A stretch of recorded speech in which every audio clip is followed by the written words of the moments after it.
نتكلم دائما في حياتنا اليوميه. هل جزاء الإحسان إلا لما تتكلم مع إنسان لم يفي معك بشيء ماذا تقول له؟ هل جزاء الإحسان إلا الإحسان؟ قل هل يستوي الخبيث والطيب؟ هل هذا مثال أو مش مثال؟ من الأمثال السائرة. تمام؟ ولا ينبئك مثل خبير عندما تريد أن تؤكد خبر لإنسان وأنك عارف هذا الشيء.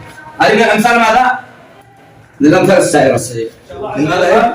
إنما يا أيها الناس ضرب مثل فاستمعوا له إن الذين تدعون من دون الله لن يخلقوا ذبابا ولو اجتمعوا له. الله ضرب الذباب لأنه أصغر مخلوق بسيط. قال الله عز وجل هؤلاء البشر الذين يعبدون من دون الله لن يستطيعوا خلق ذبابا. لماذا لم يقل الله فيل أو بقرة أو خيل؟ ما السبب؟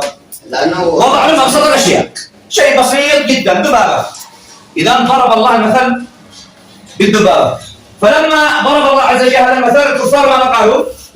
هل ربكم لا يستحي ويضرب مثل بذبابة؟ فرد الله عز وجل في سورة البقرة ماذا قال؟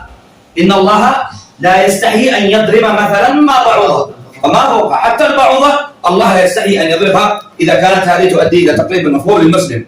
مجالات ضرب الأمثال في معكم المجال الأول مجال التشريف والمدح.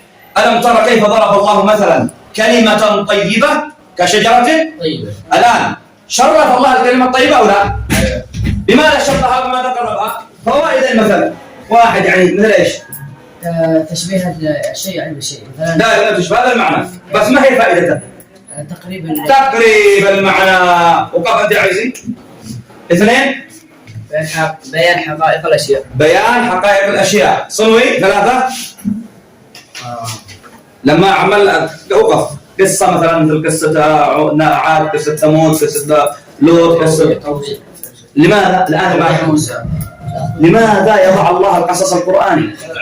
لأخذ الأعضاء. ممتاز. اثنين قال تشريف ومدح والتحقير التحقير والذم. مضاف يا عبد العزيز. التخويف والزجر اديتك 4. التخويف والزجر. عمر سميع البصير والكافر. أصم أعمى على الحق. بيان العجز والوحي وليس الإعجاز. بيان العجز والوحي. تمام أحسنتم. هذا كان آخر درس في علوم القرآن، درس الأمثال. كان ثلاثة دروس: القصة وزي قلنا القصص، القسم ثلاثة، القسم الأمثال. خلاص. شكرا لك.